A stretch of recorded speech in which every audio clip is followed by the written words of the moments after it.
الاغتصاب بالمعتقلات كتير أحيان بيصير بعد فترة من دخول المعتقل، وبصير هالشي بالتدريج. أنا تركت 3 أيام بعد اعتقالي بمنفردة، كنت أسمع بس صوت البنات هن عم يغتصبون. بس ما حدا تعرض لي وقتها بشي ولا حتى بكلمة. لما استدعوني للتحقيق أول مرة كنت لسه ما تعذبت وما عذبوني، يعني ما حدا مسني حرفيا.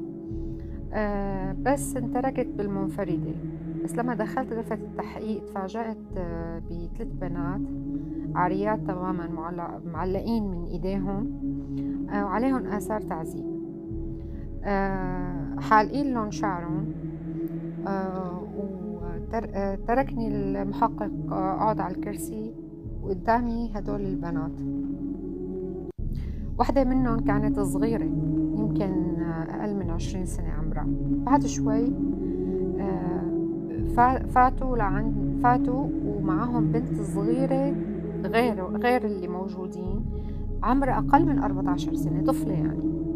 لهجتها ريفية، عم تصرخ وتستغيث.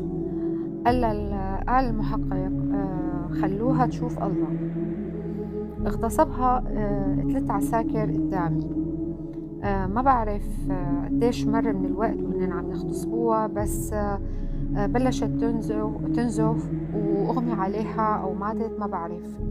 ولما طلعوني من الغرفة كانت مرمية على الأرض. حاولت إني أقول شي وهن عم يغتصبوها، توسلت لهم إنه يتركوها، بس الخطة كانت إنه يتجاهلوني تماما. انتهت جلسة التحقيق الأولى وما سألوني ولا سؤال، بس شاهدت هالشي اللي صار قدامي ورجعوني على المنفردة. هلأ بعد يوم أو تاني يوم استدعوني للتحقيق. قعدت قدام المحقق، أعصابي منهارة كمان، بس ما حدا يعني ما تعذبت ولا حدا لمسني. تفاجأت إنه قدموا لي فنجان قهوة وكاسة مي. أنا بس قدرت إني أشرب مي، ما في أسئلة. فوتوا بنات أو فوتوا بنت أنا بعرفها من برات المعتقل. ما كنت بعرف إنها معتقلة. سألوها كم سؤال يعني عن اسمها، سكنها، دراستها. بعدين باغتوها بسؤال عن التمويل من دول المؤامرة. التمويل هي بتستلمه على أساس، بس هي أنكرت. قاموا صاروا يضربوها، معهم عصي صاروا يضربوها، وبعدين شلحوها تيابها وصاروا يقولوا لها رح نغتصبك. البنت صارت تصرخ وتقول لهم لك أنا بنت أنا بنت، وصارت ترجعهم إنه يتركوها. قام واحد منهم قال لها ما تخافي رح نتوصى فيكي، ودخلوا سيخ حديد فضوا بكارتها، وبعدين تناوبوا على اغتصابها. كانوا 6 أو 7 عساكر، وطالعوني قبل ما ينتهي الاغتصاب وما وجهوا لي ولا سؤال. تاني يوم أو بعد جلسة التحقيق الأولى وجه لي المحقق أول سؤال. سألني بتفضلي حفلة ولا سهرة؟ ما فهمت أنا شو المقصود. قال الحفلة هي اللي شفتيها امبارح، أما السهرة فهي بس شخص واحد بيغتصبك انتي بتختاري. طبعا أنا رفضت وصرخ وقلت له أنا بفضل إني موت تحت التعذيب. قال لي ما رح نعطيكي هاي الفرصة إنك تموتي، رح نغتصبك بكل الأحوال، بس فيكي تحسني الظروف اللي بده يصير فيها هالشي. وقال لي رح نترك لك فرصة للتفكير. بعد شوي اجت مرة اسمها أم علاء. هي مخبرة مندسة بين السجينات على أساس إنها معتقلة، بس هي رتبت وضعها معهم يعني. فقالت لي إنه من الأفضل إنه قبل بالسهرة شخص واحد، ويمكن يكون من الضباط نظيف ومثقف، أفضل ما يكون حفلة مع مجموعة عساكر ما تحمموا من جمعة. فضلت إني أتجاهل اللي قالته وما رديت عليها. باليوم الثاني دخلوني على غرفة فيها كرسي حديدي. بعدين دخلوا شاب شلحوه أوعي وقعدوه على كرسي وربطوه عليه بقوة بحيث ما يقدر يتحرك. بعدين في عتلة مرتبطة بالكرسي، وصار الشاب يصرخ من الوجع يعني. اتضح إنه بالكرسي في أنبوب معدني اخترق شرج الشاب، واستمروا برفع العتلة والشاب صار يصرخ من الوجع. بعدين أخدوني على غرفة تانية وسألني المحقق هالمرة حفلة ولا سهرة ولا جلسة. بعد يوم أخدوني على غرفة فيها سرير وربطوني عليه. السرير فيه جزء متحرك تربط عليه الرجل مثل سرير الفحص عند الطبيبة النسائية. قالوا لي إنه اليوم هو يوم اغتصابي، بس رح يعطوني فرصة، رح يتركوني 5 دقايق أدعي الله فيها إنه ينقذني منهم. فإذا إجوا بعد هيك واغتصبوني فهذا الشيء بيعني إنه الله واقف معهم مو معي، وإنه يلي عم يصير لي عدل، لأن الله ضد الفتنة وضد العملاء من أمثالي، بحسب ما اللي قالوا لي. دخل علي بعدها 6 عساكر، واحد منهم كان ضخم كتير وفي على ايده وشم للرئيس. بعدين اجا ضابط بيسمي نفسه بلال. العساكر صاروا يطلعوا عوراتهم وسراويلهم، وقال لي الضابط حفلة ولا سهرة؟ ما رديت عليه. غمضت عيني وأنا عم صرخ. قال لي إذا ما اخترتي الشباب بفضلوا حفلة. صرت أترجعه إنه يتركني بحالي. قال شكلك عاجبك جماعي. صرخت، صرت أقول له لا خلص.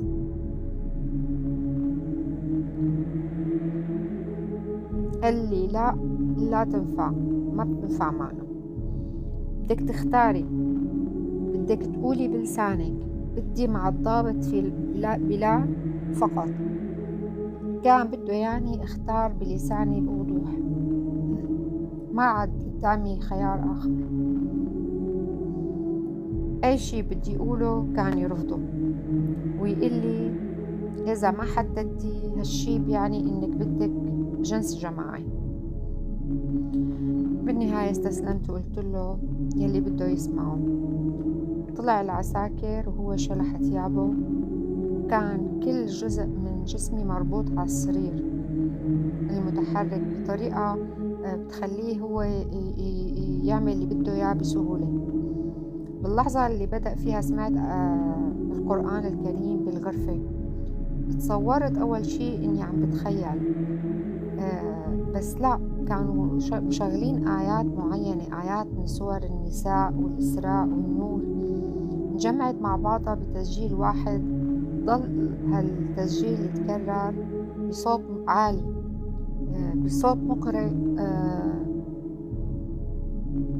هن بيعرفوا إني بحب صوته لأن تسجيلاته موجودة على موبايلي اللي هو معه.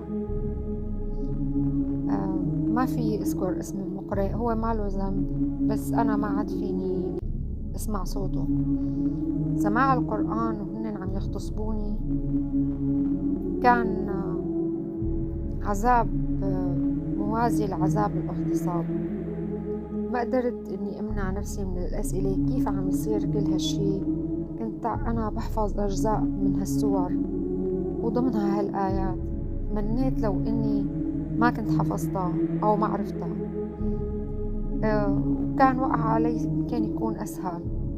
بلحظة تذكرت لما كنت روح على دروس حفظ القرآن بالجامع، ما تخيلت للحظة إنه ممكن هالشي يصير فيني وعلى صوت هالآيات هي اللي بحبها. لما خلص كل شي قال لي الضابط شفتي، لأنه ما وقف معك وما استجب لدعائك فأنت على غلط، أنت على باطل. لو كنتي على صواب ما زنيتي معي. هذا ما كان اغتصاب، هذا كان زنا وبرضاكي وانت يلي اخترتيه بلسانك. لا تضحكي على حالك بإنك والله إنه اغتصبناكي أو اغتصبتي، أو إنك ضحية. أنت زانية، أنت اخترتي الزنا معي. وضل يكرر هالكلام وهو عم يلبس أوعي، وطلع من الغرفة وتركوني لحالي وشغلوا آيات القرآن نفسها من أول وجديد. انتبهت هالمرة إنه في مكبرات صوت بكل زوايا الغرفة. حسيت حالي رح جن، وصرت صرخ حتى ما أسمع هالآيات.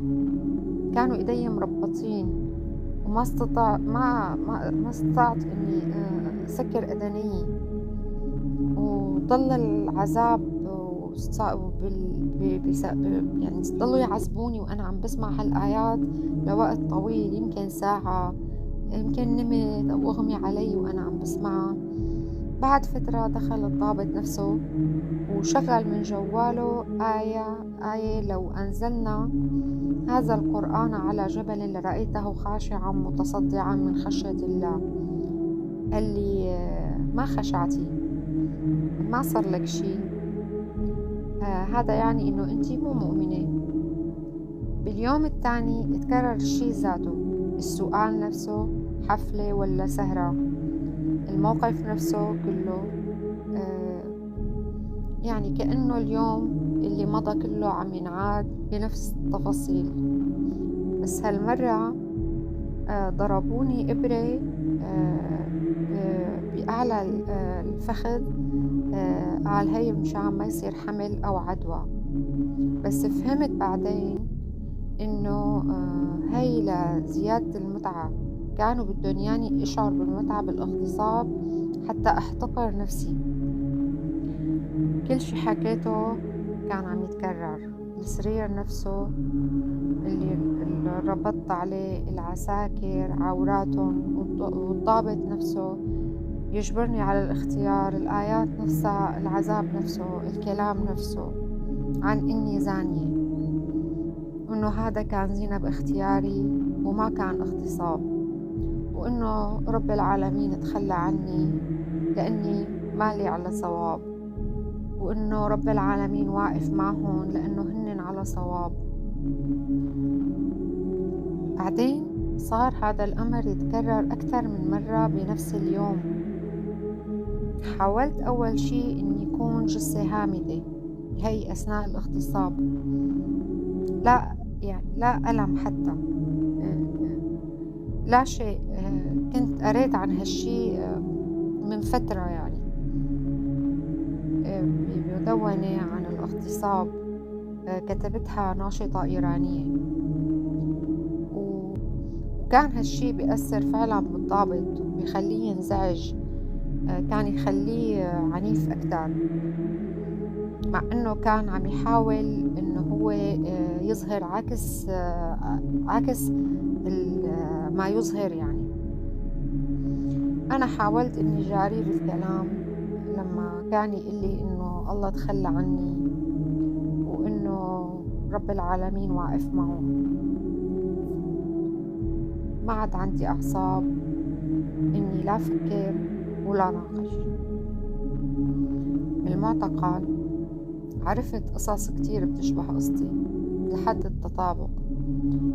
الجامع المشترك بيننا إنه كنا شخصيات مؤثرة على اللي حوالينا، ناشطات أو قياديات. هلأ في بنات يلي مالن أو هن أقل نشاط أو تأثير مننا، يعني تم اغتصابهم بس مو بنفس النحو المعقد اللي تم اغتصابنا نحن كناشطات فيه. ما كان الهدف إنه نحن نتعاون مثل ما كان ظاهر، ولا تعذيبنا أو إذلالنا. الهدف كان كسرنا كان رح يأثر على كتير من اللي حوالينا، سواء شباب أو بنات. فهن كان قصدهم يهينونا ويكسرونا من هالتصرفات هي. كل شي بالمعتقل هيك كان هدفه. حتى اللي ما اغتصبوهم، وفي كتيرات ما اغتصبوهم. يعني بعضهم عاش تجربة الاغتصاب عن طريق المشاهدة، يعني لا، أو يسمعوا صوت المغتصبات أو يشوفوهم مثلا.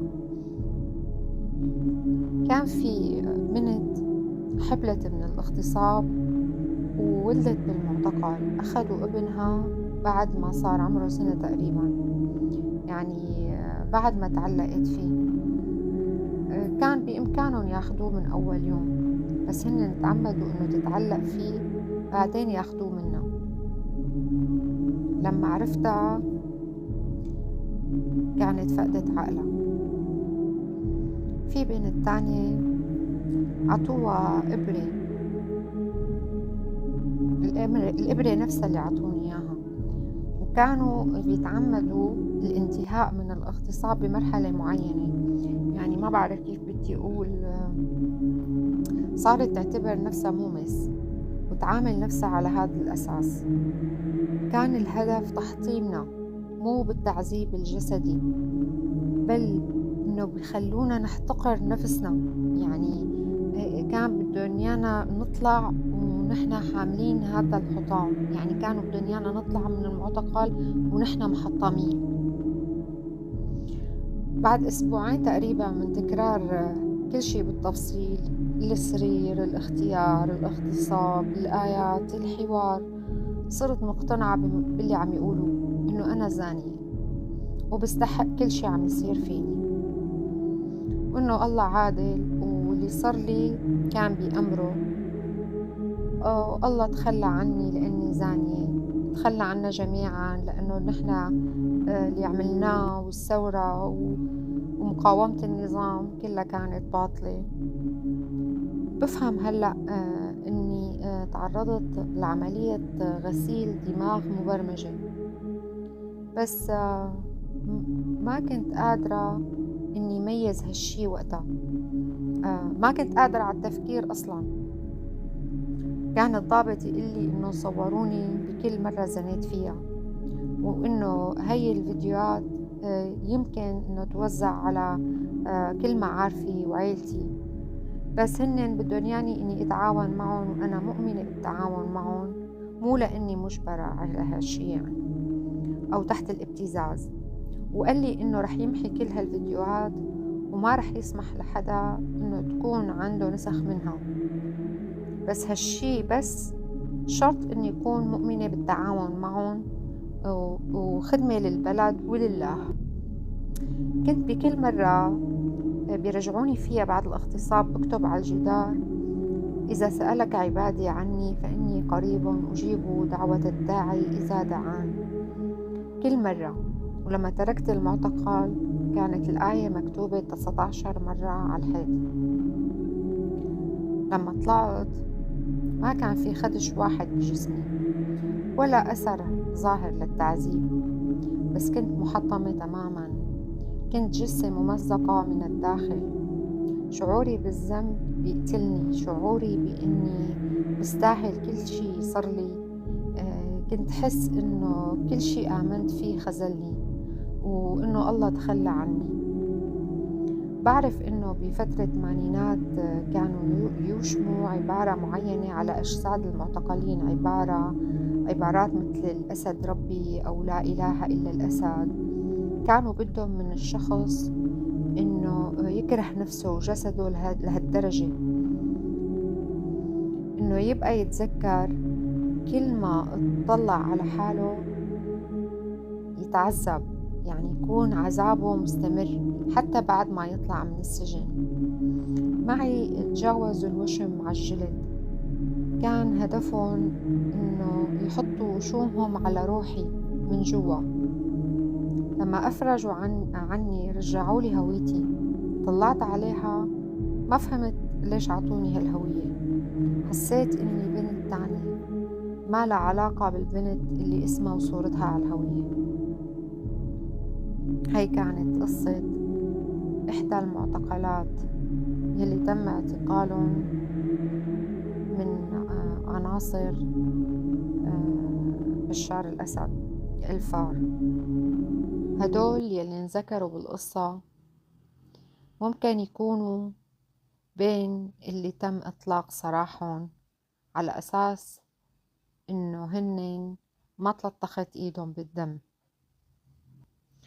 آخر شي بختم هالقصة ببيت شعر: وقاتل الجسم مقتول بفعلته، وقاتل الروح لم تدري به البشر. يلي هدول السجانين يلي عملوا هالعمايل هاي بالمعتقلات، هدول لازم يتحاكموا قبل اللي أطلق النار على متظاهر أو عذب معتقل. أكبر غلط عم ترتكبه الدولة الجديدة إنه هي عم تفرج عن هدول الأوباش، لأنه أي حدا كان منتمي لهالعصابة هاي، لعصابة تجار الكبتاغون، فهو مذنب ولازم يتحاكم. وإن شاء الله رح صير انشر سلسلة عن المعتقلين، لأنه هدول شهداء الأحياء. ومشان ما ننسى ومشان ما نغفر ولا نفكر نسامح باللي عملوه فينا طوال 14 سنة.